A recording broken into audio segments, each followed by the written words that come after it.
안녕하십니까. 스트레이트 조승원입니다. 안녕하십니까. 허유루입니다.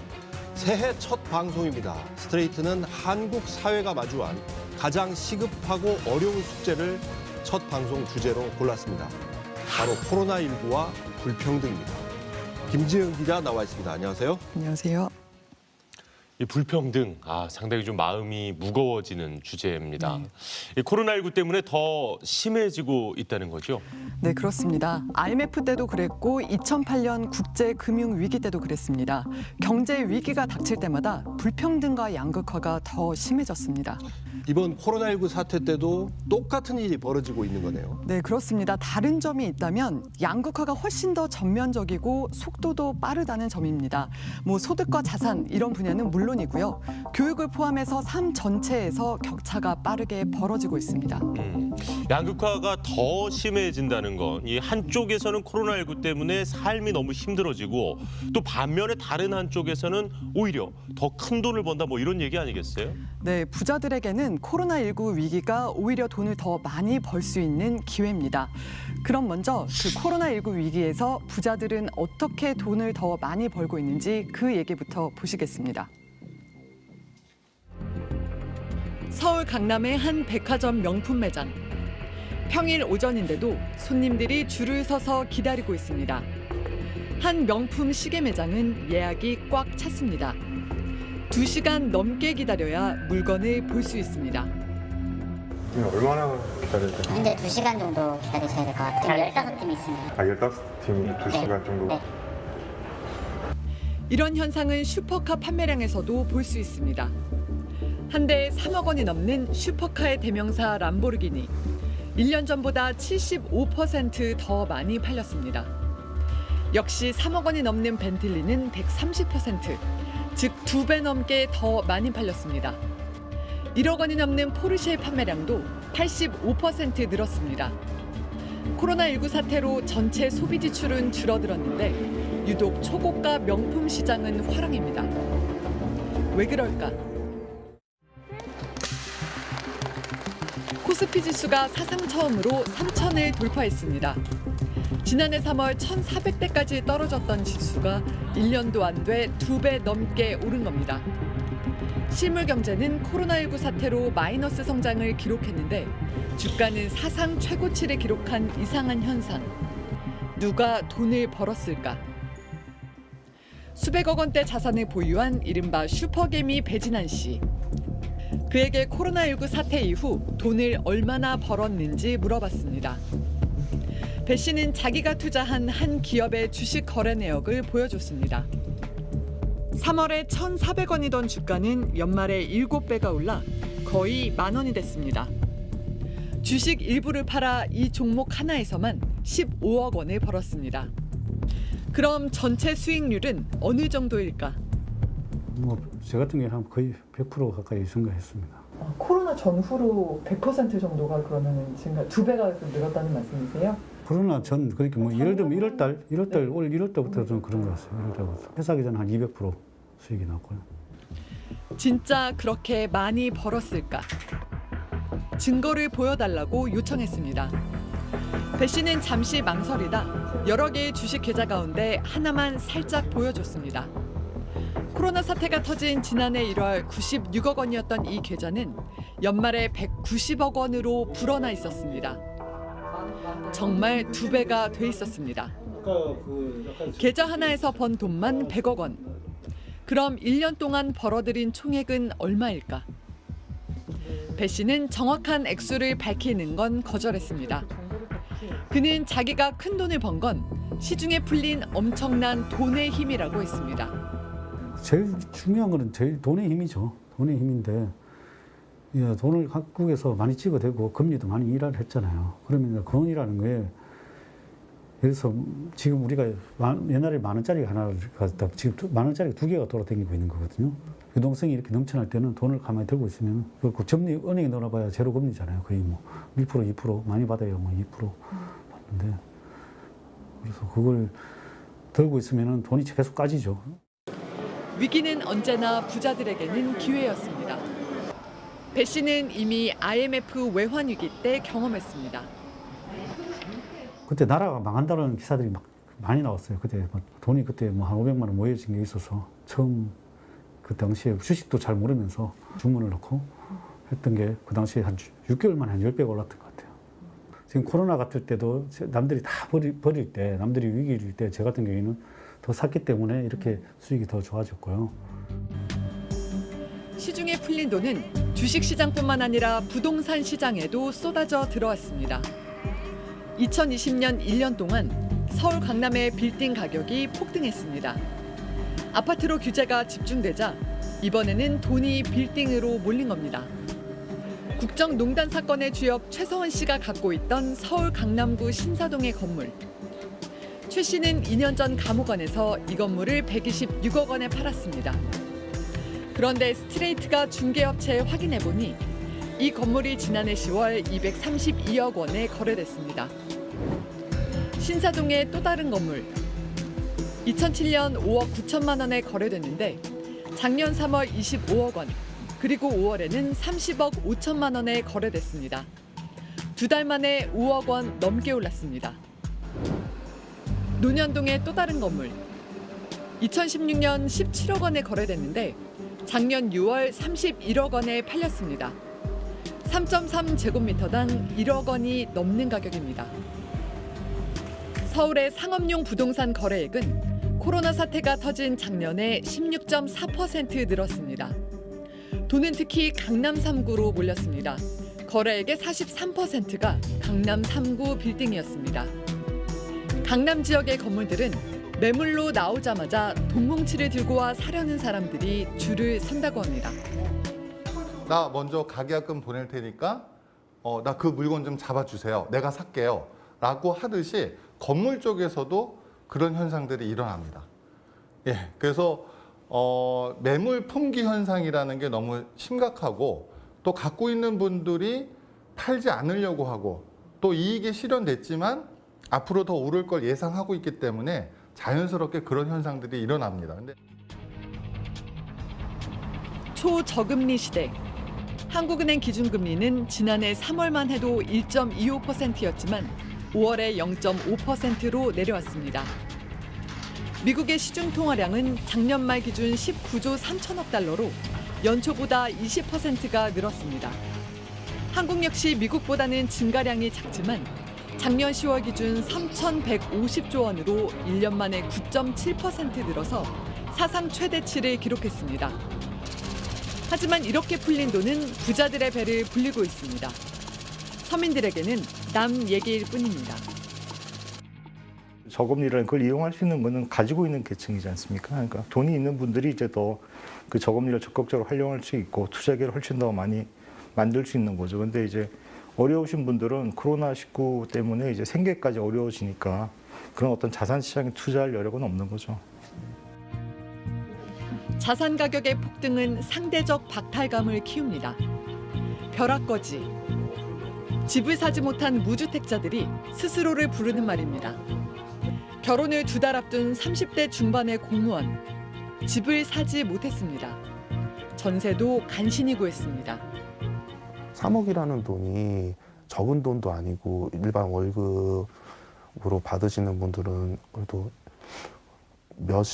십몇 년이 걸려서 이게 모아야 될 수 있는 돈인데 그 돈으로도 그래도 딱 보면은 좋아 보이는 아파트 뭐 이런 거는 꿈도 못 꾸겠구나 이런 뭐 생각도 많이 들었죠. 실망하고 좀 좌절감이 좀 많이 나는 저기서라도 살 수가 있을까 평생 동안 그 생각이 좀 많이 들었어요. 열심히 일해서 버는 노동소득이 자산 가격의 상승, 즉 불로소득을 따라잡을 수 없는 현실. 21세기 자본을 쓴 프랑스의 경제학자 토마 피케티는 이런 현실을 숫자로 표현했습니다. 피케티 지수입니다. 한국의 피케티 지수는 최근 5년 동안 가파르게 상승해서 이미 세계 최고 수준을 기록했습니다. 전문가들은 코로나19가 닥친 2020년에는 피케티 지수가 더 급등했을 거라고 보고 있습니다. 정부가 경기를 살리려고 금리를 낮추고 돈을 풀었는데 이 돈이 결과적으로는 서민들이 아니라 돈 많은 부자들의 재산을 더 불려준 거네요. 그러니까요. 이 코로나19 때문에 실물 경제가 안 좋다는 거 많이 느끼실 겁니다. 그런데 이 초고가품이나 슈퍼카 시장은 더 화랑이라니까 야 이거 완전히 뭐 딴 세상 얘기 같네요. 네, 부자들은 전혀 타격을 입지 않았고 오히려 자산을 더 키울 수 있는 기회가 된 겁니다. 뭐 남 얘기지만 좀 부러운 느낌도 있고요. 예. 주식도 부동산도 사상 최고치인데 그러면서 빈부격차 더 심해지고 있습니다. 그러니까요. 이 누군가는 이 기회를 이용해서 더 큰 돈을 벌고 있지만 문제는 반대로 아주 극단적인 상황까지 내몰리는 사람들도 많다는 거 아니겠어요? 네, 심각한 상황입니다. 가장 큰 타격을 입은 건 가난한 사람들입니다. 그리고 더 큰 문제는 그럭저럭 먹고 살만했던 중간 계층마저도 그 빈곤층으로 빠른 속도로 추락하고 있다는 겁니다. 그 실태를 취재했습니다. 인천의 한 김밥집. 김지원 씨는 부모님이 하는 김밥집에서 일합니다. 음식을 포장하고 배달까지 합니다. 잘 가요. 지원 씨는 원래 안정적인 직장이 있었습니다. 아시아나항공 도급업체 직원이었습니다. 승객들이 비행기에 타기 직전 신분증을 확인하고 탑승을 돕는 일을 했습니다. 하지만 신혼 1년 차에 코로나19가 터졌습니다. 김 씨는 무급 휴직을 당했습니다. 회사는 휴직을 거부하는 직원들에게 불이익을 주면서 압박했습니다. 심지어 업무 매뉴얼을 통째로 손으로 베껴 쓰라는 벌칙성 지시까지 내렸습니다. 인천 출발해서 뭐 해외 도착지 공항들이 있을 거 아니에요. 그냥 입국 요건들이 다 달라요. 근데 그거를 너네 이거 손글씨로 써라라고 지시를 했다라고 하더라고요. 그래서 뭔 소린가 그랬더니 이거 손글씨로 쓴다고 무슨 도움이 되냐고 저희 직원이 이제 따졌나 봐요. 그랬더니 도움이 될지 안 될지는 뭐 내가 알아서 판단한다. 회사가 10%만 부담하면 정부 지원금으로 임금의 70%까지 휴업수당을 받을 수 있습니다. 하지만 회사는 그 10% 부담도 거부했습니다. 10%든 5%든 본인들은 돈이 없다. 그런 거죠. 결코 이게 희망 무급 휴직이 아니에요. 회사에서 내놓은 방안은 권고사직 기간을 줄 테니까 이때 퇴사를 해라. 한때는 안정적이던 직장인들이 순식간에 실직자나 비정규직으로 전락하고 있습니다. 인천공항 노동자 6만 명 가운데 절반 정도가 퇴직하거나 휴직에 들어갔습니다. 항공업계만 그런 게 아닙니다. 지난해 전체 임금 노동자는 1년 전보다 11만 3천 명 줄었습니다. 임금 노동자 수가 줄어든 건 통계를 내기 시작한 2003년 이후 처음 있는 일입니다. 그 와중에도 시간제나 파견, 용역 같은 비정규직은 오히려 늘어났습니다. 일자리의 질도 악화됐다는 뜻입니다. 특히 여성들의 타격이 컸습니다. 남성 실업자는 1년 전보다 6천 명 늘어났지만 여성 실업자는 1년 전보다 9만 6천 명이나 늘어났습니다. 자영업자들도 극한 상황으로 내몰리고 있습니다. 서울 명동에서 15년간 영업하던 샤브샤브 식당. 성탄절을 마지막으로 영업을 접었습니다. 그거 밖으로 다 빼줘. 동네 사람들 가져갈 사람 다 저기 들어오는 돈은 없는데 임대료 800만 원, 관리비, 직원들 월급은 꼬박꼬박 나갔습니다. 결국 버티지 못하고 문을 닫았습니다. 출근하니까 2월달 초에 잡혀있는 단체 예약들이 다 취소가 되더라고요. 그 뒤로부터 예약을 거의 받아본 적이 없고 그 이후로부터 제가 잠을 제대로 자본 적이 없어요. 나아지겠지. 어떻게 하면 나아질까? 어떻게 하면 좀 이 위기를 극복해 볼까? 잠을 편안하게 한번 자본 적이 없는 것 같아요. 집기들은 헐값에 넘겨야 합니다. 요즘 폐업하는 식당들이 워낙 많기 때문입니다. 이번에 저기 오셔가지고 좀 보시라고 했더니 가져갈 게 없다고. 이미 집기류들이 창고에 쌓일 대로 쌓여 있고 지금 쏟아져 나오는 물건들이 너무 많다고.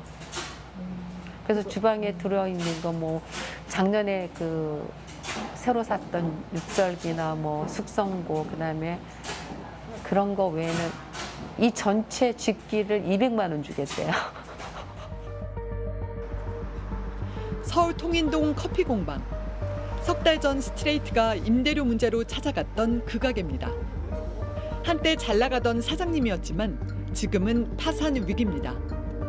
가뜩이나 임대료가 밀려 쫓겨날 처지인데 정부의 영업 제한 조치까지 덮쳤습니다. 진짜 임대료가 이렇게 무서운 건 줄 몰랐거든요. 임대료가. 그러니까 임대료에 대한 간단한 개인적인 정의는 그냥 숨만 쉬어도 저희는 돈이 나가요. 예, 그게. 근데 지금처럼 숨조차 쉬기 힘든 이 위기가 됐을 때 임대료가 정말 무섭다는 걸 이 코로나 상황에서 정말 깨달았거든요. 하지만 정부가 주겠다고 한 지원금은 고작 200만 원입니다. 적극적인 고통 분담이 있는가라는 사실 질문이 들어요. 이게. 근데 누군가는 어느 업종은 재수가 없으면 나라에서 니네는 영업하면 안 돼라고 하면은 죽는 게 돼버렸고. 근데 그러다 보니까 왜 저희만 이럽니까? 저기도 못하게 해주세요. 더 영세한 자영업자들은 극단적 상황으로 내몰립니다. 경기도 시흥의 부대찌개 식당. 한 달 전 주인이 숨진 채 발견됐습니다. 사람마다 300만 원씩 까먹는다고 했어요. 한 10개월 됐는데, 10개월 됐는데, 3천 까먹었다고 그러더라고요. 속상해하고, 내가 여기서 맨날 다른다 해서 그러더니, 그런 소리를 그냥 밥 먹듯이 했어요.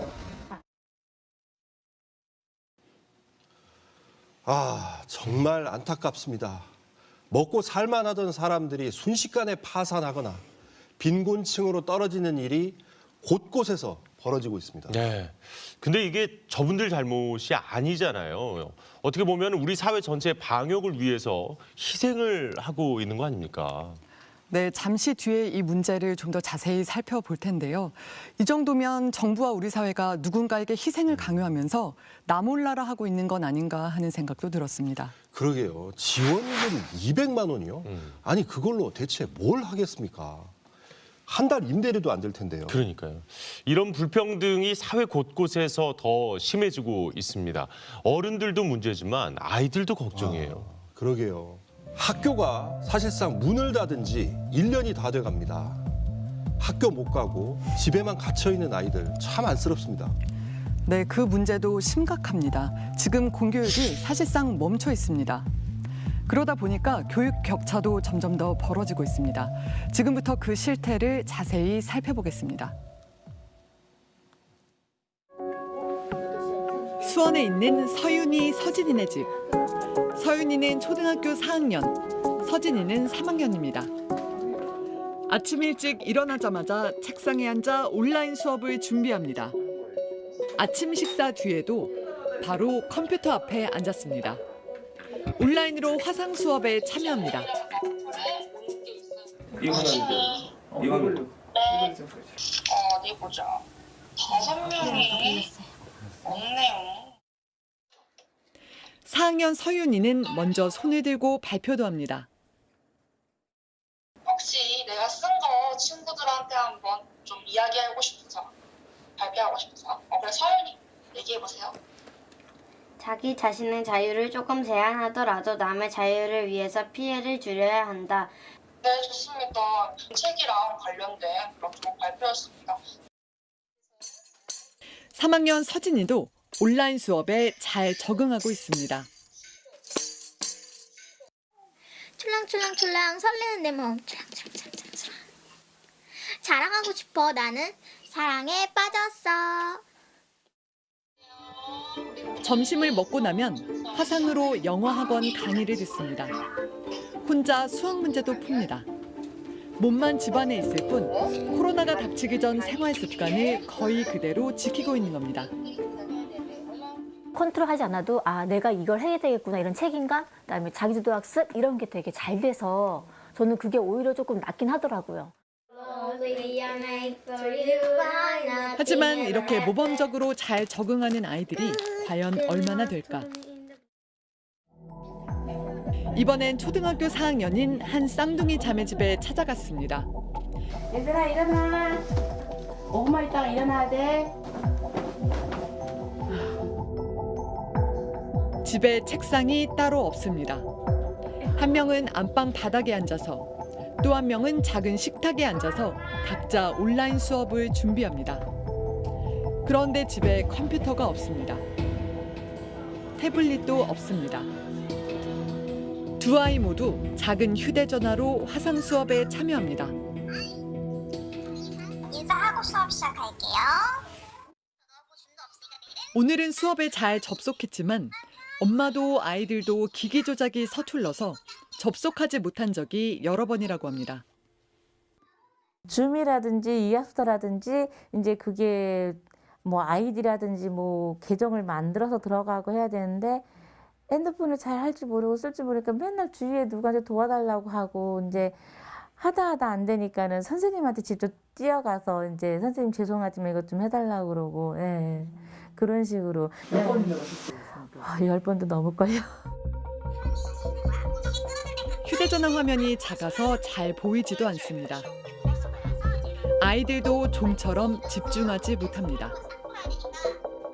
그나마 실시간 화상 수업 때는 앉아는 있었습니다. 하지만 혼자 하는 온라인 수업은 시작 버튼만 누르고 바로 딴짓입니다. 수업이 끝난 뒤엔 휴대전화로 하루 종일 게임만 하기 일쑤입니다. 쌍둥이네는 한부모 가정입니다. 엄마는 몸이 아파 변변한 일자리가 없습니다. 한 달에 115만 원 정도 정부 지원금을 받습니다. 이러다 아이들이 완전히 낙오되는 건 아닐까. 엄마는 절박합니다. 방치를 하게 되면은 특수반도 아니고 그렇다고 학교에서 또 이렇게 얘네는 그냥 안 되니까는 배제를 시켜버린단 말이에요. 저도 막무가내 도와달라고 하는 건 미안한데 또 형편은 안 되고 또 있는 집처럼 줌으로 학원을 신청할 수 있는 것도 아니고 그러다 보니까는 엄마가 가르칠 수 있는 거는 뭐 아는 게 없다 보니까 한계가 있고. 학교가 문을 닫고 나서 어쩔 수 없이 온라인 수업을 위해 휴대전화를 새로 샀습니다. 학교 급식이 끊긴 것도 쌍둥이네에게는 큰 부담입니다. 아이들이 학교에서 밥을 먹고 때는 좀 생활비가 그냥 버텼는데 아무래도 집에서 새끼 먹기는 힘들고 이제 아침 겸 점심 겸 중간에 한번 먹고 그것도 간식을 안 먹이고 싶어도 배고픈가 봐요. 중간에 한번 먹고 배달 한번 해서 먹을 돈이면 저희 같은 경우는 이틀을 먹으니까 마트 전단지가 세일할 때가 있어요. 그럴 때 이제 세 군데, 네 군데 정도 거기서 그중에서 야채라든지 호박 하나라도 그중에서 더 싼 거. 공교육은 사실상 1년째 멈춰섰습니다. 가난한 집 아이들에게 공부는 사치입니다. 제때 밥 챙겨 먹는 것도 버겁습니다. 학교에 안 가는 날 점심을 먹냐는 질문에 소득 상위 30% 계층의 아이들은 65.4%가 항상 먹는다고 답했습니다. 하지만 저소득층 아이들은 41%에 불과했습니다. 점심을 전혀 안 먹는다는 저소득층 아이들은 3.8%로 다른 계층보다 2배 넘게 많았습니다. 공부도 공부지만 학교 급식이 중단되니까 끼니 걱정을 하게 됐다는 어머니의 말씀. 참 가슴이 아픕니다. 네, 실제로 결식 아동이 늘어났다는 게 통계로도 확인이 되고 있습니다. 이런 상황이 길어지면 아이들 영양이나 발육에도 영향을 줄 것 같습니다. 네, 이 책상이 없으니까 방바닥에 앉아서 공부를 하고 또 컴퓨터가 없다 보니까 작은 이 휴대전화 화면으로 온라인 수업을 듣고 있는데 이게 뭐 말이 좋아 온라인 수업이지 사실상 이 공교육이 어려운 아이들 방치하고 있는 거 아닙니까? 네, 저런 화상 수업도 사실 많아야 일주일에 1-2번 정도 이루어지고 있습니다. 학교 문을 열면 선생님도 지켜보고 있고 또 뭐 분위기도 있고 하니까 기본적인 공부 정도는 따라갈 수 있을 텐데 그게 지금 전혀 안 되는 상황인 겁니다. 그런데 거꾸로 사교육을 마음껏 받을 수 있는 부잣집 아이들한테는 오히려 이게 기회가 될 수도 있겠네요. 네, 그렇습니다. 공교육이 멈춰서니까 사교육이 학력 격차를 더 키우고 있습니다. 그 실태를 취재했습니다. 지난해 12월 둘째 주, 신규 확진자가 크게 늘면서 학원 강습이 전면 금지됐습니다. 서울 대치동의 한 스터디 카페를 찾아가 봤습니다. 여기가 저기 대치동 쪽이어서 보통 제일 많은 거는 이제 1인에서 4인 그 사이가 제일 많아요. 아예 그럼 조그만 데서 거기 있어요. 거기 저희 다른 계셔가지고. 방 안에서는 뭘 하고 있는 걸까? 학원 강사가 학생들 너댓 명 정도를 앉혀놓고 수업을 진행하고 있습니다. 학원 교습이 전면 금지됐지만 몰래 스터디 카페를 빌려 변칙 수업을 하고 있는 겁니다. 이런 식의 변칙 수업은 강남 지역을 중심으로 몰래 성행했다고 합니다. 공립초등학교들이 문을 닫은 지난 1년. 사립초등학교들은 어땠을까? 일부 사립학교들은 긴급 돌봄을 한다는 명목으로 학생들을 등교시켰습니다. 연중에는 갈 수 있었어요. 그 셔틀버스도 운행을 해주고 이제 학교에서 긴급 돌봄 운영하면서 점심도 주고 더 있다가 집까지 또 이제 버스로 데려다 주는 그런 게 좀 잘 돼 있고 학반기에는 거의 매일 갔고요. 사립초등학교의 1년 학비는 평균 1,300만 원. 누구나 감당할 수 있는 돈은 아닙니다. 지난해 사립초등학교의 등교 수업은 한 주에 4.2일. 공립학교보다 2배 이상 많았습니다. 쌍방향 수업도 더 많았습니다. 거의 대부분의 수업을 쌍방향으로 진행을 했어요. 줌을 통해서. 사립초등학교가 그 코로나가 처음 터졌을 때 대응도 빨랐고 온라인 교육의 질도 더 높다고 생각이 돼요. 그래서 굉장히 만족하는 부분이 있었습니다. 공교육이 사실상 멈춰선 사이에도 고가의 사교육은 끄떡없이 계속됐습니다. 지난 10월 말, 한 입시 컨설팅 학원이 경찰에 적발됐습니다. 대치동과 목동에서 고소득층 자녀들에게 허위 스펙을 만들어준 혐의였습니다.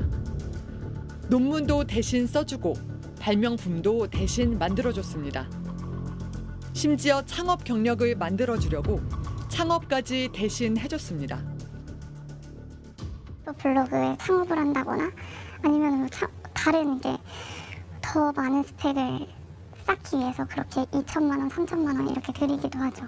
어떤 학생이 뭐 화학이나 뭐 다른 뭐 기계공학에 관심이 있다고 하면 아이디어는 이제 화학이나 뭐 기계공학을 전공하신 분, 그리고 이제 정말 창업 아이템 뭐 IT 소스를 만드는 거는 이제 그 IT 전공하신 분, 이렇게 해서 융합해서 하나의 아이템이 탄생을 하게 되는 거죠. 상류층 학생들은 돈으로 스펙을 쌓았고 그 스펙은 실제 대학 합격으로 이어졌습니다. 일단 강남 3구 지역에 다니는 학생들이나 지역에 있는 자사고 다니는 학생들이 굉장히 많았고요. 그때 뭐 서강대, 이대, 경희대, 중앙대, 고대 웬만한 저희가 들어본 상위 명문대학교는 대부분 다 갔던 것 같아요. 근데 그 학생들 제가 봤을 때는 굉장히 평범했었거든요. 생활기록부도 관리 안 돼 있었던 학생들도 꽤 많았었고요. 근데 그렇게 가는 거 보니까 와, 그래도 컨설팅의 위력이 좀 어느 정도 대단하구나라는 생각이 들었어요. 공교육이 사실상 멈춰선 사이 학력 격차는 크게 벌어지고 있습니다. 부산시 교육청이 고등학교 2학년 학생들의 수학 성적을 한 해 전과 비교해봤습니다. 1년 전에는 포물선을 그리며 중간층이 두터웠습니다. 그런데 코로나 이후 가운데가 확 내려갔고 대신 하위권 비중이 크게 늘었습니다.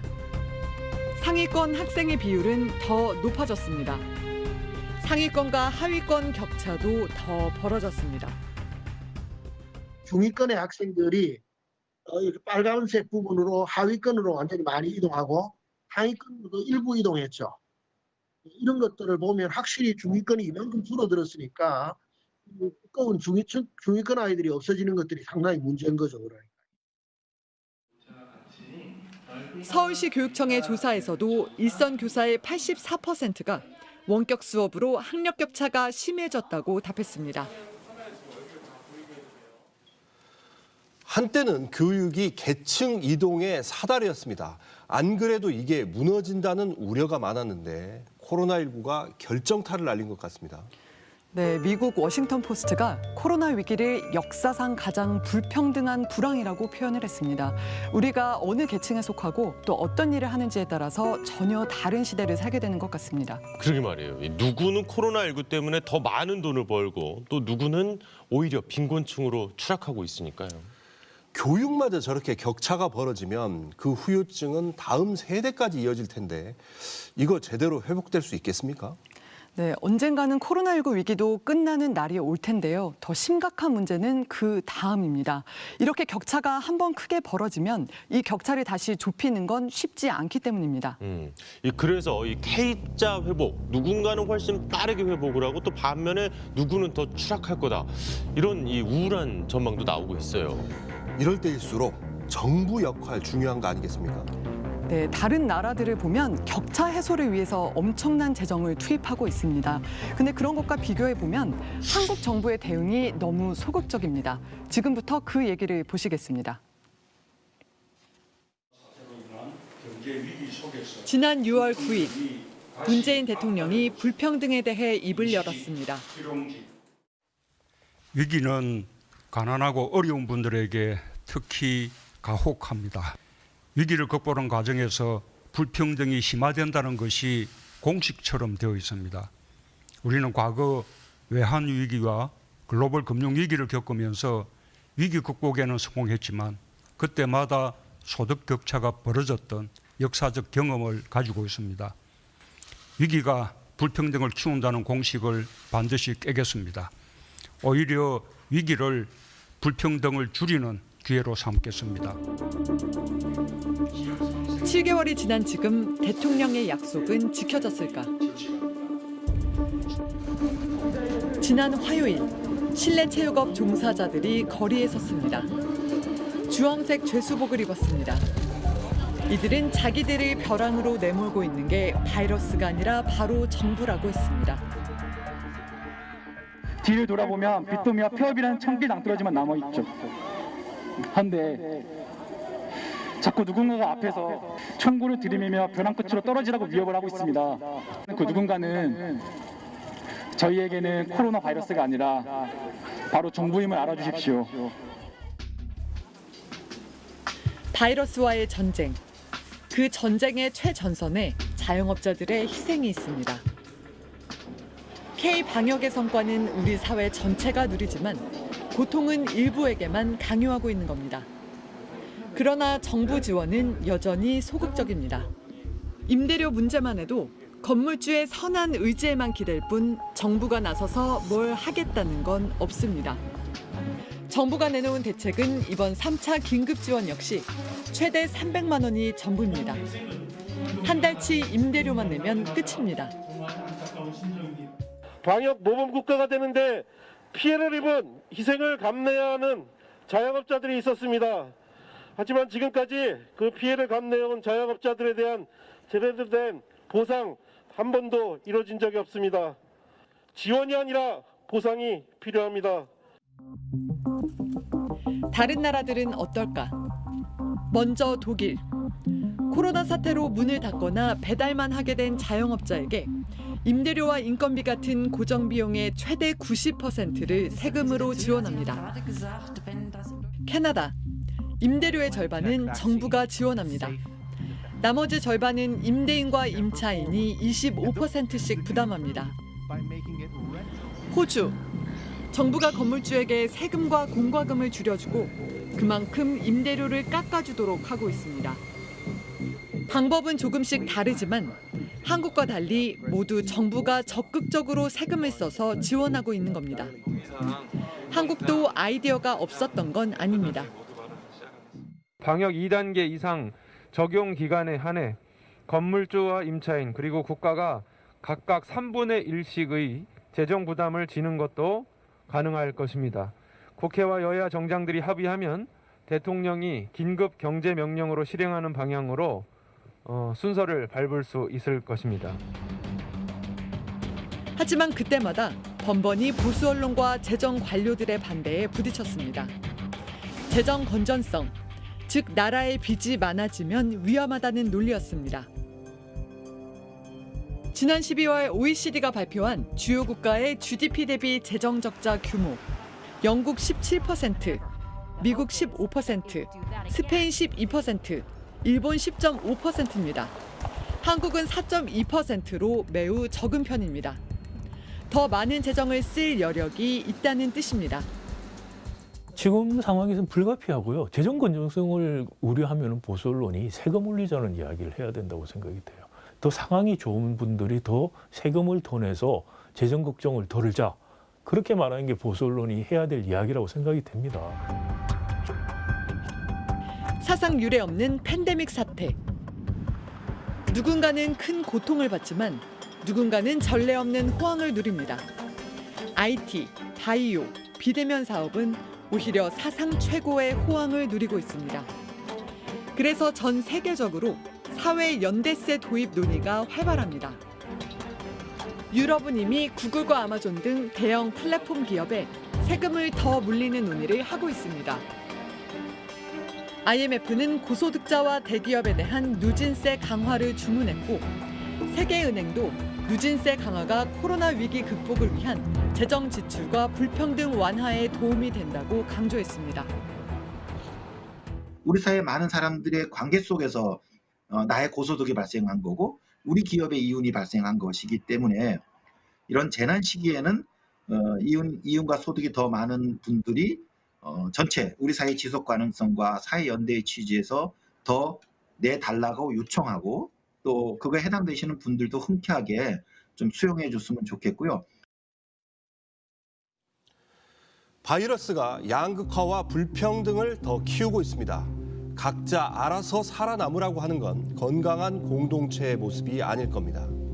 바이러스를 백신으로 막아낼 수 있는 것처럼 불평등도 우리가 마음만 먹으면 해결할 수 있습니다. 정부와 정치권이 하루빨리 머리를 맞대기를 요구합니다. 스트레이트가 2020년 마지막 방송에서 전복민 의원의 편법 증여와 특혜 의혹을 보도했는데 반향이 상당히 컸습니다. 전복민 의원, 이틀 만에 국민의힘을 탈당했습니다.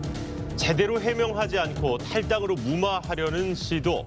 이상직 의원 그리고 박덕흠 의원 때도 그랬죠. 스트레이트는 끝까지 진실을 추적하겠습니다. 스트레이트 유튜브 채널 구독자가 연말에 30만 명을 넘었습니다. 더 좋은 방송을 만들라는 시청자 여러분의 격려로 알고 더욱 노력하겠습니다. 저희는 다음 주에 다시 찾아뵙겠습니다. 수고하셨습니다. You see a piece of paper could be a little greater. Show me what you could make her. You'll never know until you try it. You don't have to keep it quiet.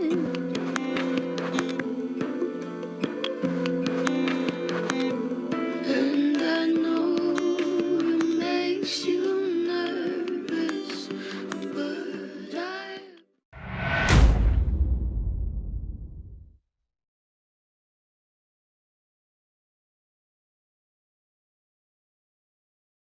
취재 뒷얘기를 전하는 끈질긴 수다 저널리즘 스트레이트 후. 오늘 28번째 방송입니다. 자, 새해 첫 방송입니다. 네. 오늘 방송 얘기를 하기 전에 먼저 연말에 저희가 구독 이벤트를 했었잖아요. 네. 저희가 구독 이벤트를 시작할 때 구독자가 29만 3천 분이 계셨는데 현재 30만 8천. 드디어 30만을 넘었습니다. 15,000명이신 거였어요. 연말에 저희 방송 쉬는 동안. 종종 쉬어야 그런가요? 구독자가 는다는 거 아닐까요, 부장님? 이벤트 때문 아닌가요? 어쨌든 그래서 지금 현재 1월 9일 기준으로 30만 8,153분이 스트레이트 채널을 지금 구독하고 계십니다. 예, 제가 스트레이트 팀장 발령난 게 올 4월이었어요. 네. 그때 26만이 안 됐었거든요. 25만 9천 뭐 정도, 한 5만 분 정도가 가세되셨어요. 요즘 뭐 주식 오르는 정도로 빠르게 상승하고 있군요. 그거에 비하면 굉장히 미미하네요. 예. 그래서 저희가 이제 선물로 여음파 달력 세트나 뭐 놀면 뭐하니 다이어리, 뭐 달력 이런 걸 이제 여러분들께 좀 선물해 드리겠다 말씀을 지난 연말 방송 때 드렸었는데 총 몇 분 선정하셨죠? 총 65분께 이걸 보내드립니다. 지금 여기 밑에 사진 보시면 아시겠지만 저희 연출하고 있는 박세미 PD하고 조연출 윤지연 PD가 고생했습니다. 이거 포장해서 다 발송. 네. 사무실에 포장돼 있는 거 봤는데 그 발송이 됐나요? 그러면? 아직 내일. 내일 발송한답니다. 네. 그러니까 우리 방송 일 기준으로 지금 보고 계시는 지금 이제 날리기 시작했습니다. 예. 일단은 상당히 좀 많은 애정과 또 상당히 좀 날카로운 비판도 있었고요. 좋은 의견들을 워낙 많이 남겨주셔서 쭉 한번 보시면서 이렇게 몇 개만 좀 소개를 해드리자면 그렇죠. 일단은 이제 오자성어를 해주신 분이 있었어요. 마중물이라는 아이디를 쓰시는 분인데 일단 우리 조성원 기자께서 수구 완료를 신고합니다. 이게 스트레이트 구독 완료죠. 트럼펫을 불어주세요. 네. 레미콘을 한차 보냈습니다. 이제 콘크리트 구독률로 승승장구하십시오. 트리 옆에 잘 보이는 곳에 둘게요. 달력. 안 드릴 수가 없네. 야, 이 이런 걸로 살리기 진짜 힘들거든요. 야, 그런데 또 연말이라 이런 것도 너무 의견이 좋았고, 그리고 이제 진짜 여기 보여주시는 것처럼 많은 분들이 보내주신 거 다 저희가 진짜 열심히 읽어봤고요. 우리 제작진이 진짜 고생해 주셨는데, 홍재현님은 MBC 기자 준비생으로서 꼭 저 자리에서 보도해 보고 싶다고 하셨는데. 들어오셔서 이 팀으로 오시면 생각은 바뀝니다. 성함 뭐라고요? 그러니까 이거 홍재연 씨, 똑똑한 의견을 저희와 함께. 이거 쉽지 않을 텐데, 어쨌든 열심히 준비하셔서 정말 좋은 기자가 좀 되셨으면 좋겠고요. 그리고 또 이제 상당히 조금 날카로운 얘기들도 많았어요. 뭐 진짜 막 I am 써니 이런 분들은. 스트레이트가 좀 예전보다 좀 못하다는 생각도 사실 들었었는데 후를 보면서 스트레이트가 다시 좋아졌대요. 그리고 이 힘 있는 사람을 두려워해야 되는지 안아야 된다 이런 얘기도 해주셨고 보도상 다시 한번 축하드린다는 이런 따뜻한 격려도 있었고요. 제이크 저글러 정이라는 아이디를 쓰시는 분께서는 이 오픈 토론을 좀 할 수 있는 뭐 구글 덕스라든지 이런 것들을 좀 이용해서 시청자들이 그 안에서의 좀 공론장을 좀 더 만들어 주시면 어떻겠냐 이런 아주 발전적인 의견도 주셨는데 저희 지금 제작진은 이걸 보고 지금 좌절에 빠졌습니다. 이게 너무 일이 사실 좀 많아지긴 하는데 저희도 어쨌든 이렇게 보내주신 의견들 내부적으로 잘 검토를 해서 더 시청자 여러분들의 의견도 좀 더 받을 수 있고 또 그런 거에서 제보도 받을 수 있으니까요. 이런 것들도 고민해 보도록 하겠습니다. 그래서 또 이제 오레오즈 아이디 쓰시는 분은 먹고 사느라 바빠서 미처 보지 못하고 알지 못하고 넘어가 버려 했던 비리와 부정을 구석구석 파헤쳐 주셔서 고맙다는 얘기까지 이런 좋은 얘기들 너무 많이 보내주셨는데요. 저희가 한 분 한 분 여러분의 이야기 흘려듣지 않고 저희가 선물도 잘 포장해서 저희의 마음과 함께 보내드리도록 하겠습니다. 아까운 댓글들인데 두 개만 제가 소개해드리고 네네네. 토리준님 항상 좋은 프로그램 만들어주셔서 감사합니다. 허 아나운서님, 시크한 조 기자님, 그리고 잘생긴 팀장님, 또 여러 기자님들 사랑합니다. 못 쓰겠네. 하나 더 있는데요. 네네네. 마린 울트라님, 대한민국에 얼마 안 남은 중도 언론 진짜 국민들이 응원합니다. 힘들어도 지쳐도 대한민국을 위해 달려주세요. 하시면서 새해 역시 잘 부탁드리고 PS 사장님 우리 기자님들 위축들지 않게 3천 3억에 흔들리지 않게 법인카드 한도 올려주세요. 이런 댓글이 있었네요. 듣고 계신가요 사장님? 박성현 사장님이 보진 않으실 테니까 그리고 요걸 좀 따서 보내드리는 걸로. 그리고 진이 사랑님까지 소개해드리도록 하겠습니다. MBC가 MBC 다워져서 너무 좋습니다. 사실 저희가 되게 많이 바라고 있었던 듣고 싶었던 얘기죠. JTBC로 갔다가 스트레이트 덕분에 뉴스도 MBC로 돌아왔습니다. 감사한 일. 항상 공정한 보도 부탁드립니다 하셨는데 어떻게 보면 저희가 진짜 꽤 오랜 시간 동안 여기 계신 4명 우리 넷 다 쉽지 않은 시간 다 보내본 사람들이다 보니까 MBC가 MBC 다워져서 좋다는 이야기 계속 들을 수 있도록 저희 스트레이트가 더 열심히 하도록 하겠습니다. 자 이렇게 또 선물 저희가 보내드릴 거고요. 이런 이벤트 종종 하면 참 좋은 것 같은데요? 종종 하겠습니다. 네네네네. 갑자기 세미 김종현 PD님이 표정이 저희 웃고 있지만 눈으로 지금 방금 욕을 하시는 듯한 예. 그런 얘기 그렇게 쉽게 하지 말라고 약간 이런 느낌도 있었는데 새해 제작비도 깎여서 네. 쉽지 않을 것 같네요. 자, 새해 첫 방송이었는데 조금 상당히 좀 묵직하네요 오늘은. 예. 김지영 기자 취재 쉽지 않았죠. 일단 그 코로나 사태의 직격탄을 저희도 약간 받아가지고 일단 만나는 것 자체를 너무 꺼리시더라고요. 그래서 별로 뭐 그렇게 내용 자체는 별게 아니더라도 이렇게 만나주세요라고 하면 이렇게 거절당하는 게 거의 한 90%는 됐던 것 같아서 이제 코로나가 심각하긴 심각하구나 그거를 취재하면서도 좀 약간 느꼈던 것 같습니다. 자, 맨 앞에 이제 저희가 보여드린 게 이 코로나19가 오히려 기회, 부자들에게는 재산을 더 늘릴 수 있는 기회가 된 사례들을 이제 보여드렸는데 뭐 주가지수가 지금 3,000을 뚫고 올라왔어요. 3,100이 넘게 끝났죠. 그러니까 이번 주 장 마감이 3,125인가 끝났을 거예요 아마. 예. 엄청나네요 정말. 작년 봄이죠. 작년 한 3월에 거의 한 1,400 뭐 이 정도까지 이제 떨어졌었잖아요. 그걸 생각해 보면 약간은 조금 당황스러울 정도로 어떻게 보면 좀 비정상적으로 지금 폭증했다고 느껴질 정도로 지금 주식시장이 이렇게 됐는데 저는 보면서 조금 이제 우리 스튜디오에서도 얘기했었지만 실물 경제랑 괴리감이 이렇게 너무 커져버린 것에 대한 좀 당황스러움은 있는 것 같아요. 네. 예. 이게 사실 뭐 경기가 진짜 좋아서 올라갔다기보다는 그렇죠. 경기가 좋아질 거라는 기대감에다가 또 워낙 돈이 많이 풀리니까 유동성으로 끌어올린 장이잖아요. 네. 그렇다 보니까 이제 또 불안한 사람들이 또 나오기 시작하고 그리고 이제 곧버스라 그러잖아요. 하락장의 배팅을 계속 하는 분들도 그래서 지금 엄청나게 늘고 있어서 또 걱정된다. 이런 기사들도 쉽지 않게 보시죠. 근데 뭐 그것도 그거지만 이제 저희가 주목하는 건 이렇게 자산 가격이 폭등할 때 사회에 어떤 영향을 줄까? 그렇죠. 이 상대적 박탈감이 상당히 커지는 현상들이 사실 일어날 수밖에 없죠. 주식에 못 올랐던 분들, 아파트 못 산 분들 이런 분들이 느끼는 상대적 박탈감이 상당히 있을 것 같아요. 벼락거지라는 말이 진짜 요새 많이 그러니까요. 쓰이고 있잖아요. 저 통화를 하면서 그 무주택자인 분들한테 그 얘기를 단어를 진짜 많이 들었거든요. 이렇게 벼락거지가 되다니 진짜 막. 제가 요즘 자주 쓰고 있는 말이기도 하고요. 제 없으시죠? 예. 네, 그분들 한 전문가의 말을 너무 믿었다가. 집사로 큰일 난다 그래가지고 그걸 믿었다가. 쉽지 않습니다. 있는 집 한 사람도 있습니다. 가져본 적이 없어서 저쪽에도 상태가 안 좋으시네요. 저 팀장님이다 안 좋으시네요. 예. 네, 그 집이 없으신 분들은 진짜 상실감이 커가지고 제가 통화는 거의 한 5분 넘게 했는데 너무 좌절감, 진짜 어떻게 살아야 될지 모르겠다. 뭐 약간 전셋값도 너무 많이 올랐잖아요. 그래서 인터뷰가 길게 나가진 못했는데 그 결혼을 앞두고 있는 그 공무원분이 진짜 성실하게 공무원 되기 얼마나 힘들어요. 다들 원하는 게 공무원인데 거의 20대 1에 가까운 그 경쟁률을 뚫고 됐죠, 공무원이.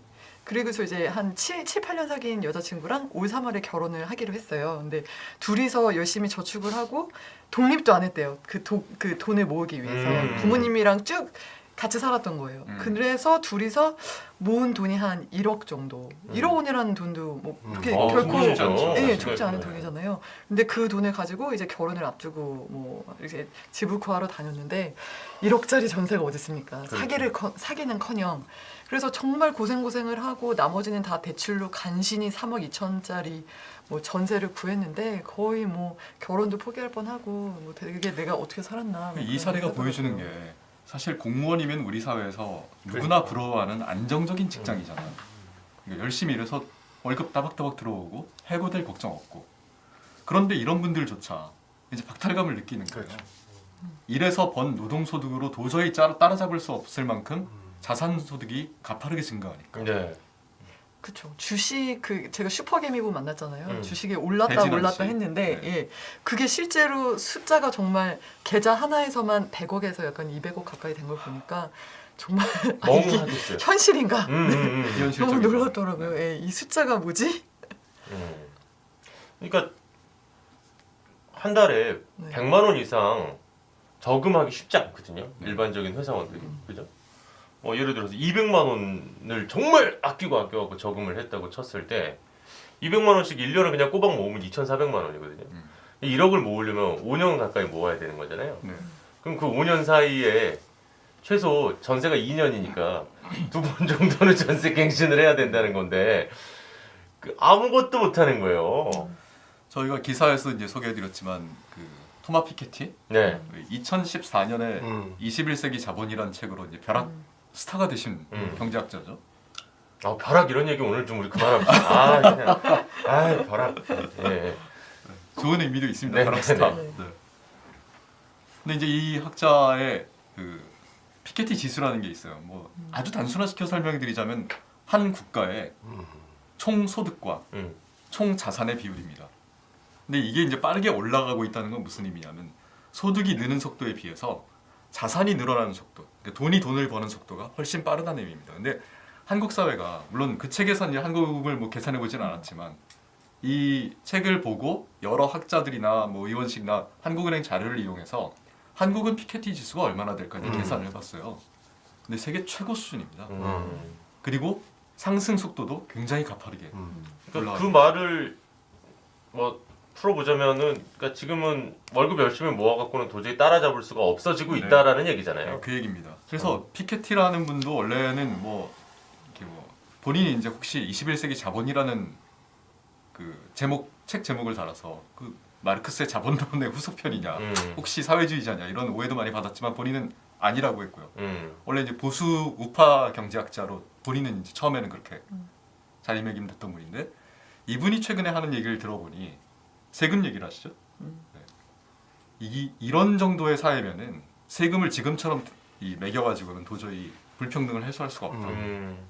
세금 얘기가 뭐 피케티만 하는 게 아니라 요새 상황이 너무 그 편중이 심해지다 보니까 뭐 세계 기구에서도 다 얘기를 하고 있잖아요. 기사에도 그렇죠. 들어갔지만 뭐 IMF에서도 얘기를 했고 세계은행에서도 얘기했고 이 격차가 너무 심각해지면 진짜 경제의 근간이 흔들어지기 때문에 그렇죠. 이제 누진세를 뭐 도입해야 된다, 누진세를 강화해야 된다. 그래서 세원을 만들어서 재원을 만들어서 격차를 해소해야 된다라는 거는 공통적으로 지금 전 세계에서 나오는 것 같습니다. 근데 이제 그 제가 보면서 이제 그런 비슷한 세금과 관련된 이야기가 나오면 특히 이제 일부 보수 언론들에서 나라 망할 것처럼 얘기하잖아요. 그리고 무슨 또 뭐 공산주의 사회냐, 뭐 사회주의 사회냐, 뭐 여기가 독재 국가냐, 뭐 이러면서 얘기를 하는데 정작 그 기사를 보면서 화내시는 분들은 그 세금 대상이 아닌 분들이에요. 뭐 종합부동산세 같은 경우도 마찬가지고 물론 뭐 1가구 1주택 이제 여기서 오래 살았는데 갑자기 뭐 세금이 너무 늘어났다. 뭐 그래서 뭐 타격이 있다. 뭐 이런 분들도 실제로 있을 수 있겠습니다만은 그다음에 이제 주식 거래세 같은 경우에도 실제로 그걸로 이익을 그 정도 액수를 보는 분들은 정말 극소수 중에 극소수거든요. 근데 뭐 500만 원, 1000만 원 투자한 분들은 그 세금을 내고 싶어도 낼 수가 없는데 이제 그런 식으로 프레임을 짜는 거죠. 그래서 아무래도 이제 좀 주식 양도소득세 도입하겠다고 하는 기준이 연 5천만 원 정도를 주식으로 벌었을 때, 벌었을 때 세금을 벌었을 때 기준이거든요. 그러니까 내가 5천만 원을 투자하는 게 아니고 일단 저희 얘기는 아닌 것 같아요. 확실하죠. 아니죠. 저희 얘기는 아니고요. 부러운 얘기지 뭐. 그렇다 보니까 그러니까 조금 그런 것들에 대해서도 비판적으로 좀 뉴스를 바라봐 주실 필요도 있다. 이런 생각도 조금 요즘은 더 하게 되는 것 같아요. 저희가 이제 통계로도 여러 가지 확인되지만 이 통계를 실제 사례에서 그럼 어떻게 확인할 수 있을까 해서 이제 몇 분을 만나봤잖아요, 기사에서. 맨 앞에 나온 분은 김지원 씨라고 그 아시아나 항공 도급업체 KA라는 업체죠. 예. 거기 원래 멀쩡한 직원분이셨어요. 근데 순식간에 사실상의 실직 상태, 노후 표지라고는 하지만 뭐 복직에 대한 희망이 지금 별로 없으신 것 같더라고요. 그리고 부모님이 하는 김갑가게에서 최저임금 정도 용돈 받으면서 이제 더 안타까운 게 사내에서 결혼을 하셨더라고요. 한 2년 전에. 근데 결혼한 지 1년 만에 약간 이런 사태가 벌어져가지고. 그러면 부부가 다 그러면. 근데 돌아가면서 그러니까 일을 해서 부인은 한 작년에 몇 달 정도는 그래도 일을 하셨던 것 같아요. 그 김지원 씨는 완전 8월 이후에는 쭉 약간 일을 안 했었고요.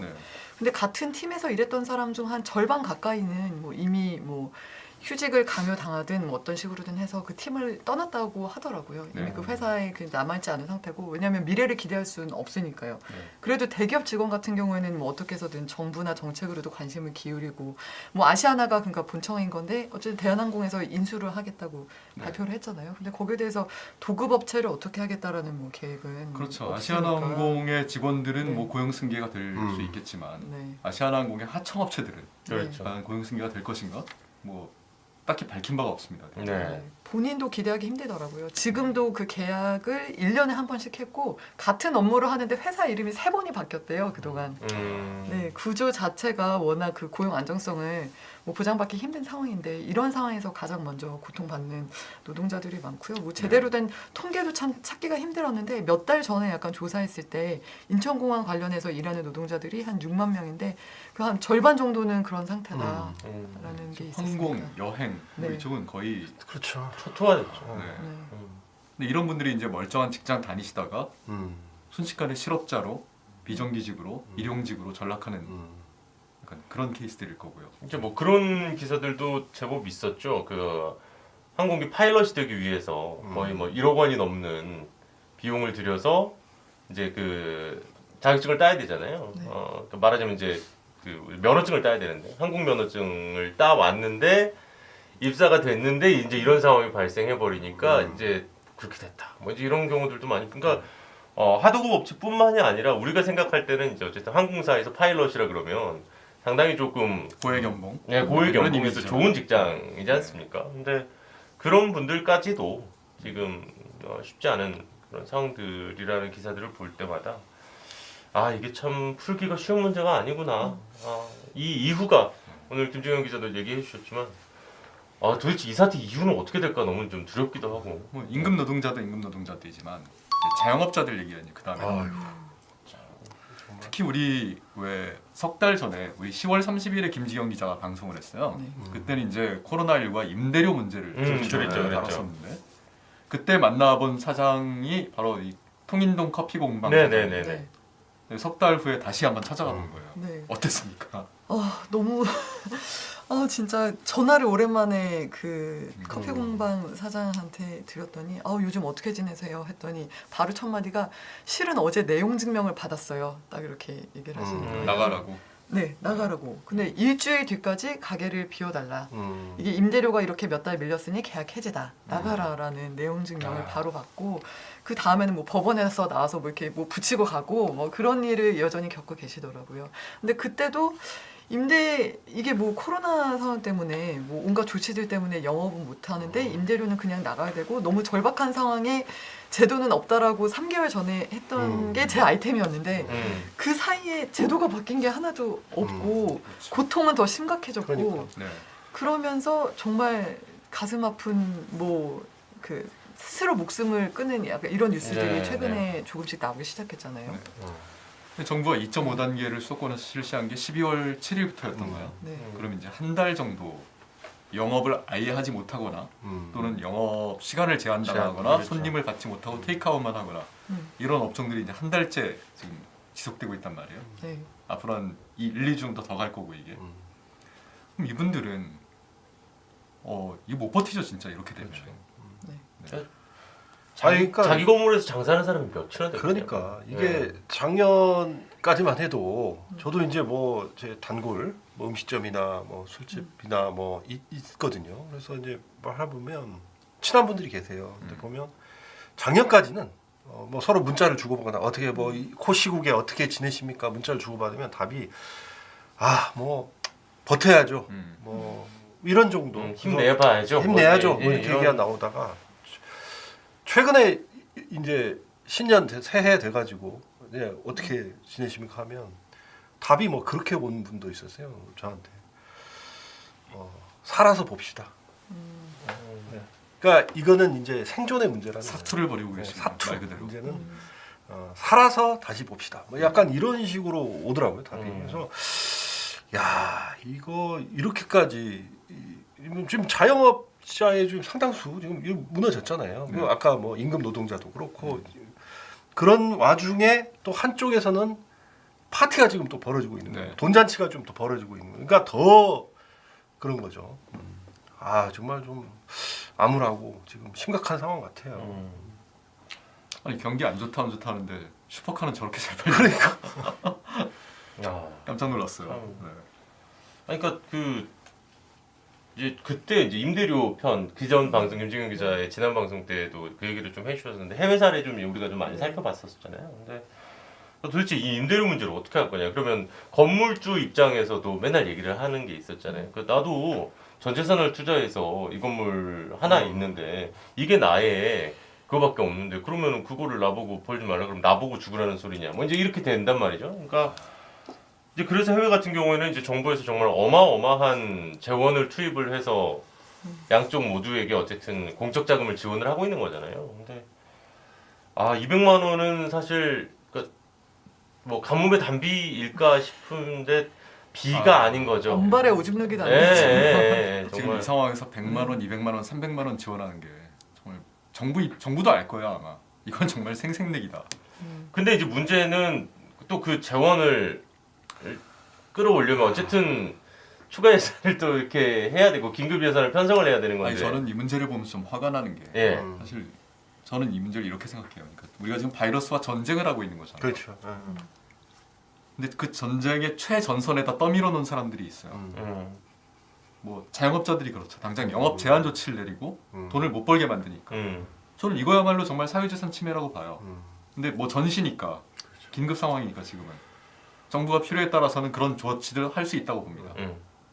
건물주의 재산도 사회재산이고 근데 누구의 사회재산은 보유하고 누구의 사회재산은 그럼 이런 식으로 뭉개도 되나 이런 생각이 한 가지 들고 또 한 가지는 더 근본적으로는 최전선에다 그렇게 고립시켜서 온갖 피해를 다 보게 만들었는데 그로 인한 이익은 우리 사회 전체가 누리고 있잖아요. 방역으로 인한 이익을. 근데 그거 모른 척해도 되나 그러면 그 사람들을? 이게 과연 건강한 공동체일까? 저는 정부 여당의 그 태도를 보면서 약간 화가 났던 게 이겁니다. 이 문제를 해결을 해야 되는 게 결국은 정치의 영역이고 정치의 책임인데 국가가 그래서 존재하는 거예요. 국가가 그래서 존재하는 게 국가예요. 근데 이거를 임대인과 임차인의 싸움으로 만들어 버려요. 자꾸. 착한 임대인들 돈 안 받아도 되잖아, 니들. 누가 좋아하겠습니까, 건물주는? 전 이건 그렇게 떠밀 문제가 아니라 국가가 나서서 책임져야 되는 문제가 아닌가라는 생각이 드는 거예요. 그러니까 이게 그 엊그제 이제 정세균 총리가 그 국회 현안 질문에 나왔잖아요. 네. 그래서 코로나 방역 관련된 국회 현안 질문에 나왔는데 그때 그냥 인상적이었던 장면이 정의당 의원이 그 자영업자의 사연을 쭉 얘기를 해줬거든요. 월 임대료가 얼마고 고정 비용은 얼마고 이런 쭉 얘기를 하니까 정세균 총리가 그 얘기를 듣다가 그냥 바로 울음을 터뜨려 버리더라고요. 그 장면이 인상적이었는데 그 울음 좋아요. 그러니까 그 이해가 되잖아요. 사람이면 누구나 그 지금 이 무너져가는 자영업자들의 얘기를 들으면 그들도 한때는 우리 사회의 기둥이었던 중산층 아닙니까? 먹고 살만했던 사람들인데 그 사람들이 하루아침에 그렇게 몰락하고 있는 걸 보면서 총리로서 얼마나 가슴이 아프겠어요. 근데 저렇게 우는 거에 그칠 건 아니잖아요, 우리가. 뭔가 지금은 누구나 할 수 있죠. 지금 저게 안타깝다. 나도 마음이 아프다. 이렇게 나도 마음이 아프다 정도 얘기할 건 아니잖아요. 지금 행정 관료들 지금 국가가 해야 될 일은 지금은 뭐라도 지금 해야 되는 거고 저는 그래서 좀 지금 아까 말씀하셨다시피 이건 지금 전시 상황이고 어찌 보면 자영업자들은 거의 총알바지로 지금 내몰린 상황이거든요. 지금 그렇다면 국가가 존재하는 이유가 뭡니까? 어떻게든지 간에 좀 더 지금은 과거의 어떤 생각, 과거의 어떤 판단, 과거의 어떤 논리를 좀 벗어 던지고 좀 더 좀 창의적이고 혁신적인 생각을 해야 될 것 같아요. 그래서 지금 뭐 재정 건전성 얘기를 계속 하는데 그래서 뭐 제가 뭐 경제 전문가도 아닙니다만은 지금 여러 가지 지표들을 보면 과연 우리가 이렇게까지 지금 있어야 되나 하는 생각이 들어요. 다른 나라들 사례를 이제 좀 소개해드렸잖아요. 저희가 방송에 소개한 사례는 독일이었는데 독일이 손실의 90%까지 고정비율 90%까지 이제 국가 세금으로 지원을 해준다는 소개를 드렸는데 다른 나라들도 좀 찾아봤어요. 어떻게 하고 있나. 영국이 휴업으로 타격이 큰 기업들을 위해서 46억 파운드 추가 지원을 발표했습니다. 우리 돈으로 6조 8천억 정도인데 한 번에 현금 보조금으로 최대 1,300만 원 지원해주겠다. 다른 나라들 또 있습니다. 일본 음식점과 주점에 대해서 저녁 8시까지 영업 제한 조치를 내렸어요. 그러면서 여기에 협조하는 업체들에게는 하루에 6만 엔씩 보상해주겠다. 60만 원, 70만 원 정도 되네요. 네. 어느 정도 손실이 보전이 되는 거죠.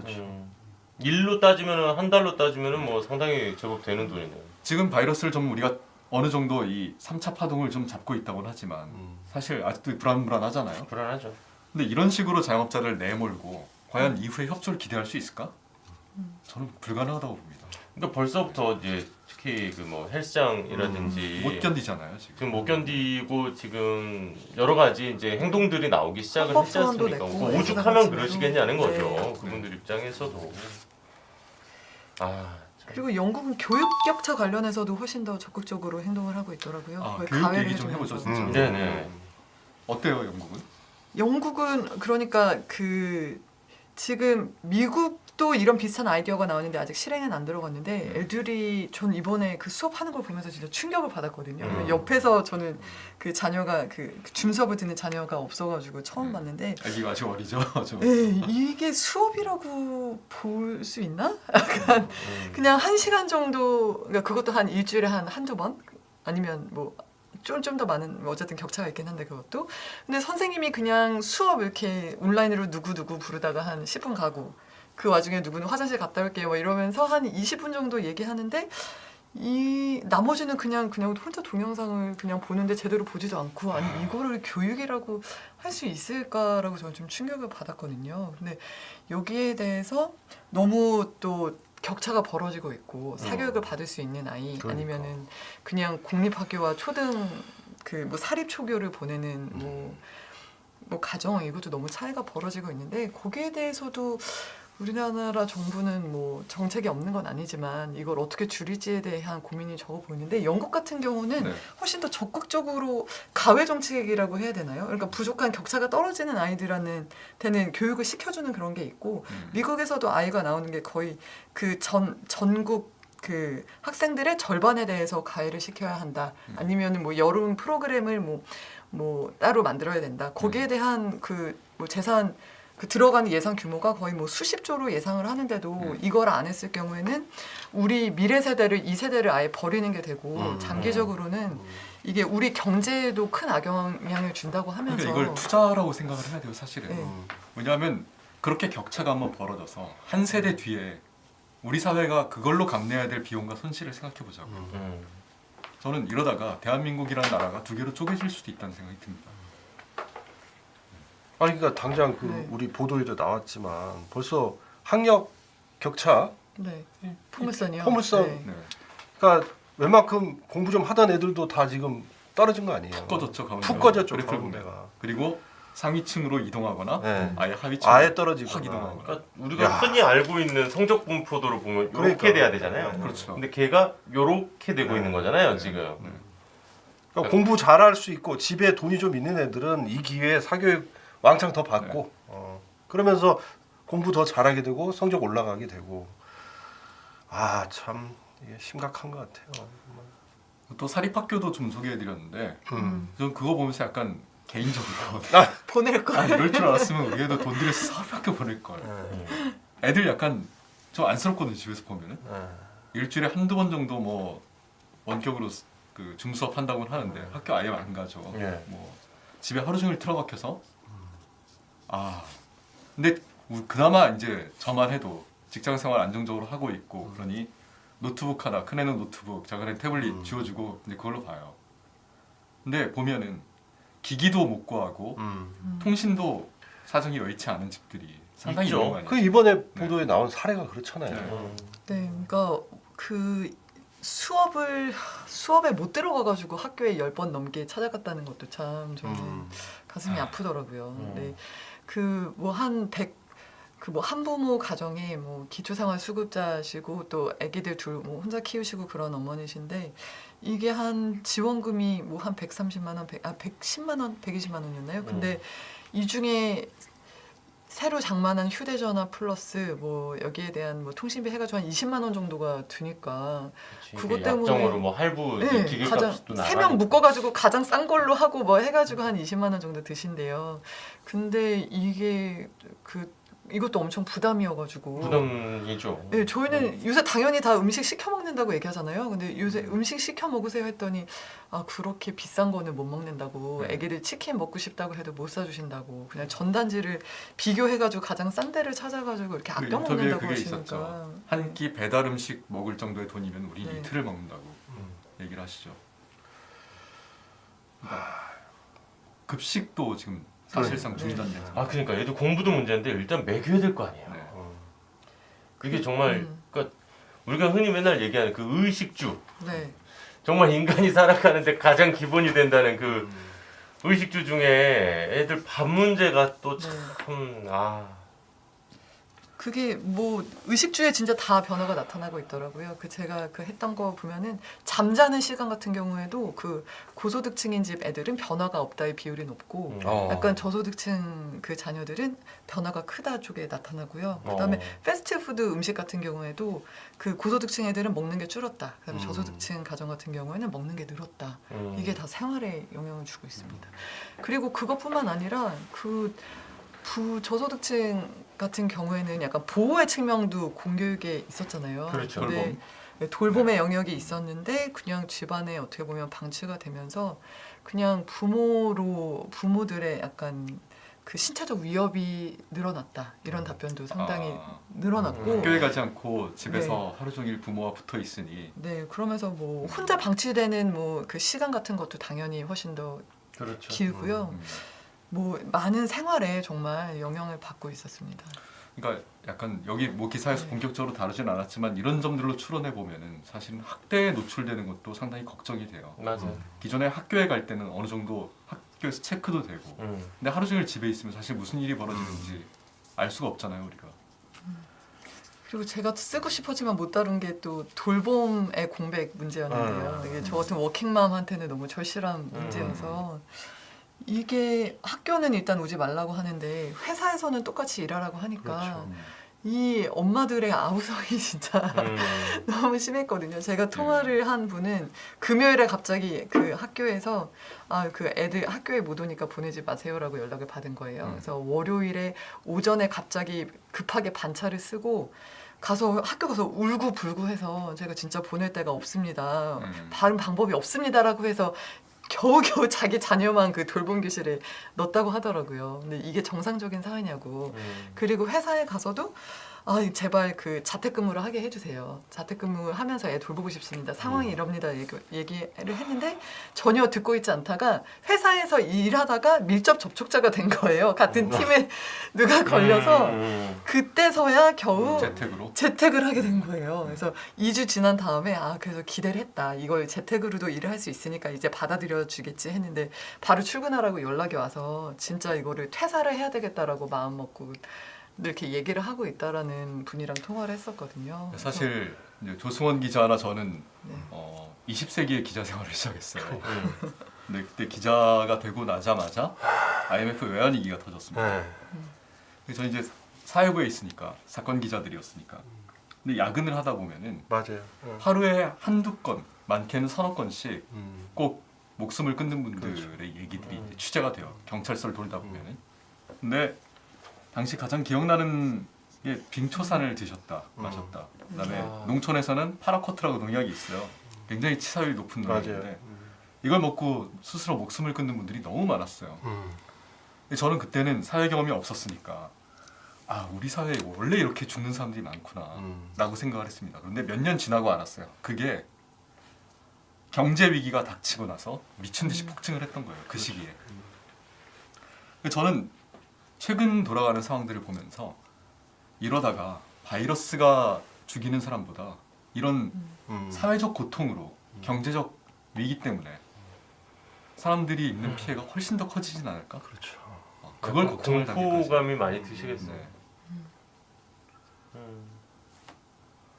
옛날 생각도 많이 나더라고요. 그러니까. 그때 진짜 그랬죠.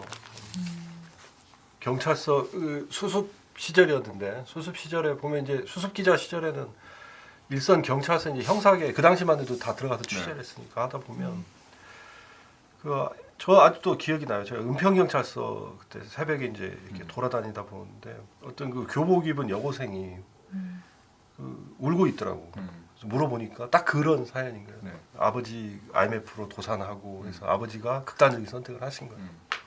그래서 이제 변산 사건이니까 일단 조사는 받아야 되니까 애가 와서 조사를 받고 있는데 그때 생각해 보면 이런 경제적 위기는 그냥 끝나는 게 아니라 가끔 그런 생각을 하거든요. 지금 그 아이는 자라서 그렇죠. 어떻게 됐을까라는 생각을 해요. 네.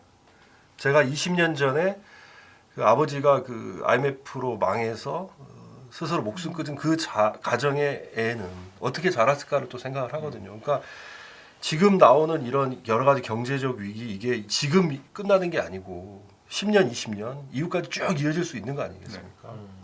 그래서 대책을 좀 잘 세워야 되는데 저는 그런 생각도 들어요. 요새 들어서 계속 아까 지금 뭐 김영욱 팀장도 지금 정부 얘기를 하시고 하시는데 아니 저는 요새 뭐 그냥 그런 생각이 막 들어요.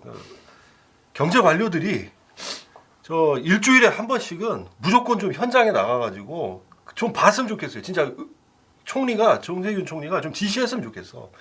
책상 앞에 앉아 있지 말고 일주일에 하루만이라도 좀 나가봐서 좀 왜냐하면 본인이 좀 그걸 보고 좀 느꼈으면 좋겠거든. 아니 뭐 경제 관료들이 그걸 모르는 게 아닐 거 아니에요. 알지만 그것과 정책 실행 간의 연결고리가 완전히 끊겨 있는 거죠. 느끼는 게 근데 상당히 다를 수도 있어요. 아니 근데 이제 그런 면도 있는 것 같아. 보면 그 어제 이제 우리 회의하면서도 그 얘기했는데 그 시사인이었던가요? 아 제가 그거 가져왔어요. 그 기사. 그거 한번 소개 좀 해주시죠. 예, 소개해드릴게요. 예. 시사인 기사인데요.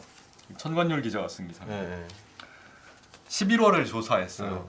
시사인과 KBS가 같이 조사한 건데 그 결과를 이제 보면은 저는 이게 과연 정부만의 책임일까라는 생각이 듭니다.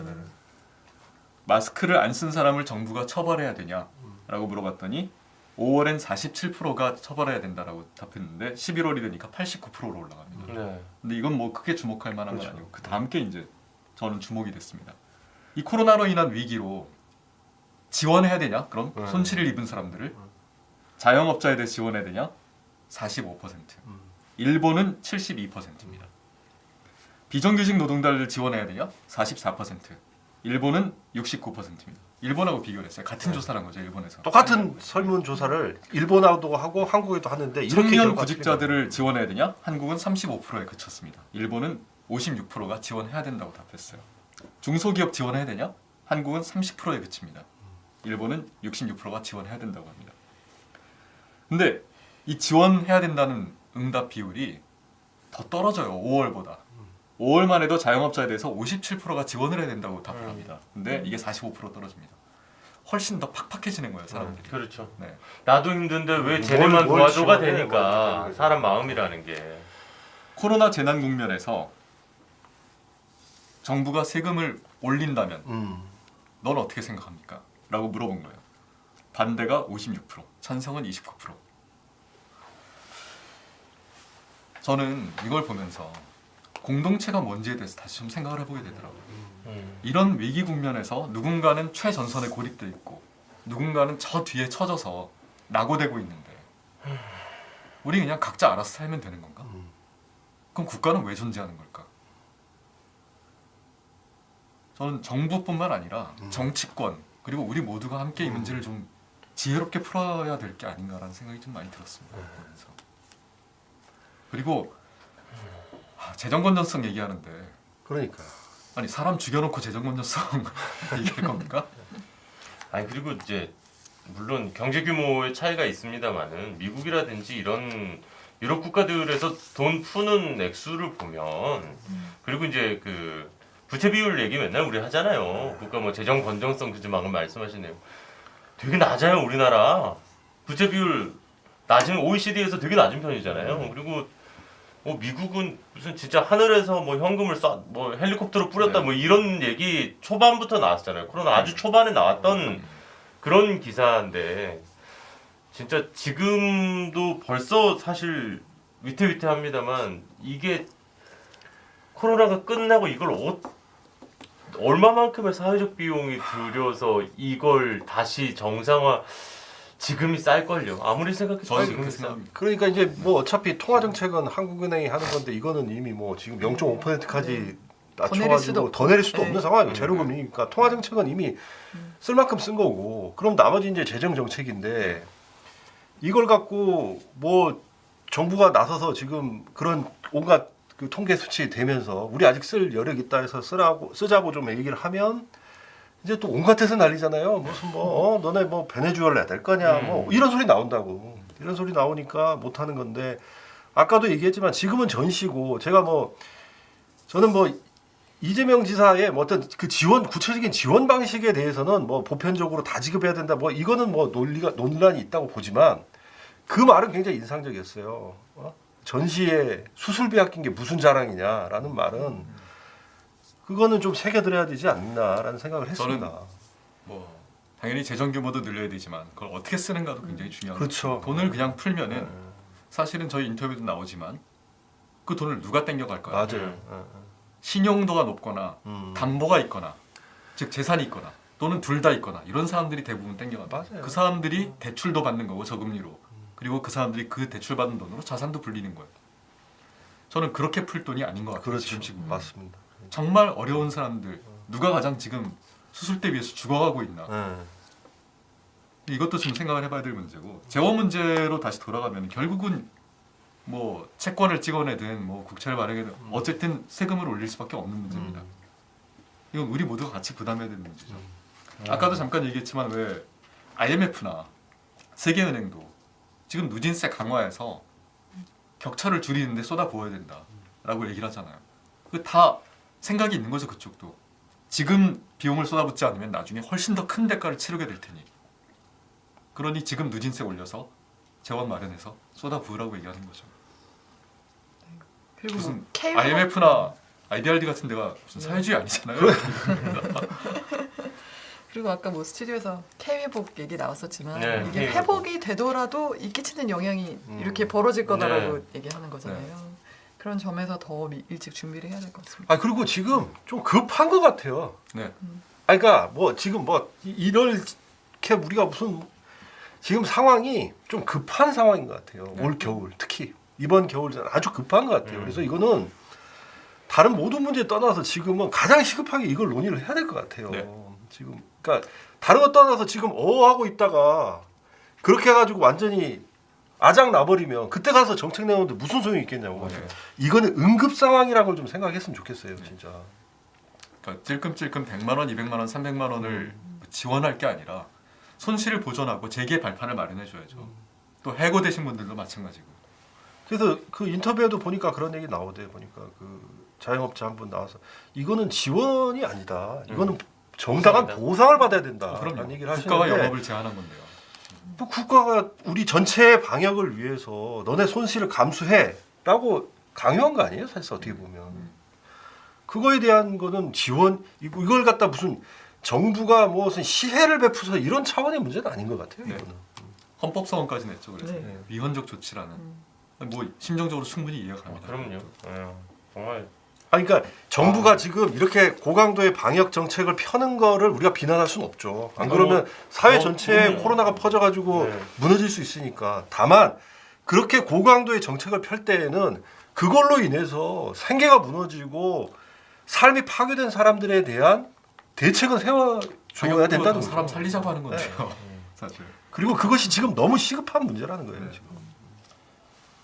뭐 사실 오늘은 뭐 이 이상의 결론이 나올 수도 없는 주제고 사실 일단은 빨리 좀 정말 적극적인 대안이 필요하다가 우리가 오늘 할 수 있는 가장 유일한 주장인 것 같아요. 스트레이트가 정치권에 좀 드리고 싶은.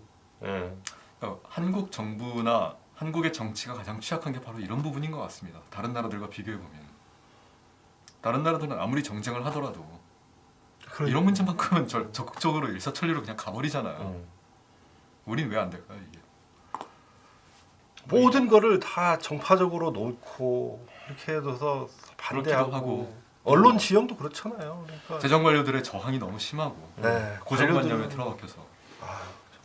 아니 제가 오죽 답답하면 그런 얘기 하겠습니까? 좀 일주일에 한 번이라도 좀 만나봤으면 좋겠다는 생각을 오죽 답답하면 하겠습니까? 오죽 답답하면 기자들도 현장 나가가지고 사회부 기자들 요새 무너지는 자영업자들 취재하고 오면 벌써 말하는 게 달라요. 김지영 기자 벌써 말하는 게 달라요. 화가 납니다. 네. 아니 그래서 좀 심한 말로 하자면 저는 그런 생각도 아니 사람 죽은 다음에는 장례식 아무리 잘 치러줘도 무슨 소용이 있습니까? 죽기 전에 살려야죠. 지금 이 문제예요. 제가 볼 때는 죽기 전에 살려야 됩니다. 이거는. 제발 좀 빨리 좀 오늘 방송은 좀 보시고 좀 일단 빨리 좀 논의를 지금 시작하셔야 됩니다. 더 늦어지면 진짜 이거는 돌이킬 수 없는 사회적 비용을 우리 모두가 더 감당해야 될지도 몰라요. 그래서 좀 그런 부분을 조금 다시 한번 하루빨리 좀 머리를 맞대고 우리 오늘 클로징에서 얘기한 것처럼 정치권에서 이야기를 좀 해주십사 이거는 좀 부탁을 드리면서 오늘 좀 새해 첫 방송부터 워낙 무겁다 보니까 조금 쉽지 않았나. 그러니까 이거를 저는 그냥 마지막으로 말씀드리면 우리 사회가 반드시 해결해야 하고 또 해결할 수도 있다라는 생각을 갖고 접근을 해야 될 것 같아요. 해결할 수 있습니다. 관료들도 해결해야 하면 물론 해결할 수도 있다라는 생각으로 접근을 해야 될 것 같아요. 이성과 과학으로 지혜를 모아서 해결할 수 없는 문제 없습니다. 백신도 만들어냈잖아요. 우리. 그런 불평등도 해법을 찾을 수 있습니다. 우리. 역시 이과 출신다고 정말 감사드리고요. 네. 자, 오늘 여기까지 하시죠. 새해 첫 방송 너무 고생하셨고 사실 인터뷰 자체가 다 막 화상 인터뷰가 되게 이번은 많아서 대영선 지금 김주경 기자께서 고생을 하셨구나 저도 그 생각을 많이 했었거든요. 예. 자, 어쨌든 스트레이트 30만 돌파했습니다. 계속해서 오늘 저희 방송 보신 분들 구독, 좋아요, 알림 설정 그리고 본방 시청까지 좀 부탁을 드리겠고요. 오늘은 주제가 이렇다 보니까 깨방정 떨면서 클로징을 하기가 너무 좀 그러네요. 다음 주 맛배기. 다음 주. 되죠. 네. 다음 주도 약간 화가 날 수 있는 주제입니다. 결국은 정부, 정치권에 관한 얘기인데 중대재해처벌법 얘기입니다. 중대재해처벌법. 어떤 대기업 공장에서 벌어진 일을 쭉 취재를 해봤어요. 저희가 지난 몇 년 동안. 네. 끔찍한 일들이 벌어집니다 여기서. 그리고 그 얘기를 좀 해보려고 합니다 다음 주에. 다음 주. 네. 기대하겠습니다. 네. 자, 김주경 기자 수고 많으셨고요. 새해 복 많이 받으세요. 네. 새해 복 많이? 네. 우울하지만 새해는 복 많이 코로나도 받으세요. 반드시 극복해내고 저희가 좀 건강한 희망 공동체를 복원할 수 있었으면 좋겠네요. 네. 자 그럼 다음 주에 뵙겠습니다. 수고하셨습니다. 네. 다음 주에 뵙겠습니다.